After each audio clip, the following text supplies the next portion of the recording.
And now, the best 60-ish seconds of your week. We've said all along and continue to say that the economy will, as always, dominate the 2020 presidential election campaign.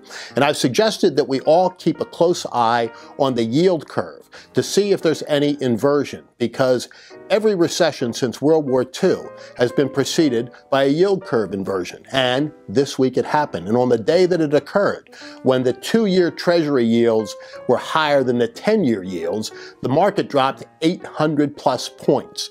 Now, that's for a variety of reasons. One is worldwide economic downturn, some bad news out of both Germany and China, but it also has a big part to do with the trade wars and rumors of trade wars here in the United States. But in my judgment, most important, the uncertainty. Markets and capital like certainty, and right now it doesn't exist.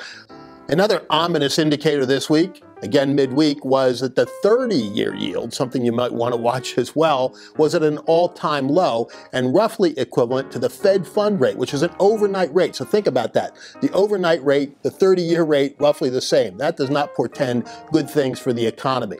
Now, what will the Feds do? A 50 basis point cut, which a lot of folks are now talking about, would certainly help. And President Trump has been kicking them in the ass, trying to get them to do that for some time. There's a suggestion that that may happen later this month even. But ultimately, the Fed can't jumpstart a struggling economy, neither can it kill a growing one. So depending on the Fed to solve all this stuff is really a tough situation to follow. Let's see what actually happens.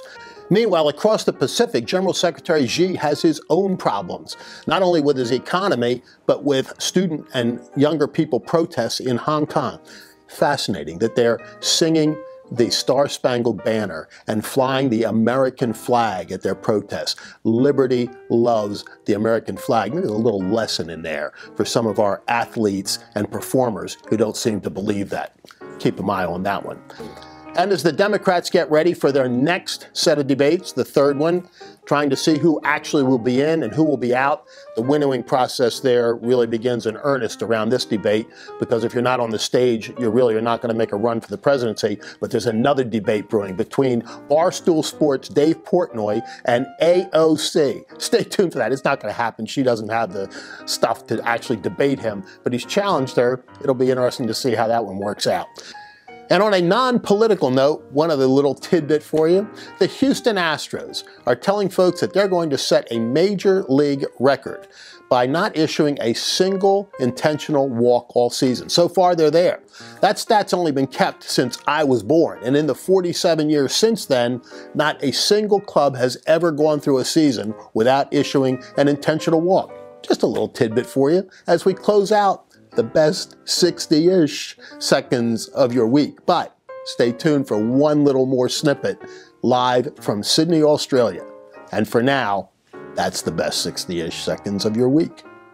How can I possibly leave this gorgeous city without giving you at least a few of the best 60 seconds of your week from beautiful Sydney, Australia, and a preview of coming attractions, most notably Martin Scorsese's blockbuster, $175 million in production, perhaps over $200 million in post-production, making it his most expensive film ever, The Irishman, the story of Jimmy Hoffa's alleged killer. Now, there are an awful lot of plot threads running through my home state of Pennsylvania, because Joe Pesci, and by the way, this is the reunion of both the gang from Goodfellas and the gang from The Godfather, Pacino and De Niro from one, Pesci and De Niro from the other, and Joe Pesci plays Russell Bufalino. If you want to know a little bit more about the Bufalino family, read the Pennsylvania Crime Commission report. But they've also got Angelo Bruno, Phil the Chicken Man Testa in there, and some other notable Pennsylvania characters. It's coming in September. My guess is you won't want to miss it, because a good portion of that $175 million was used to age regress some of those folks that might be a little bit later on in life, making them look 30 or 40 years younger than they actually are. Sure as heck beats that app that makes you look 30 or 40 years older. Anyway, from Sydney, Australia, that's the best few seconds of your week.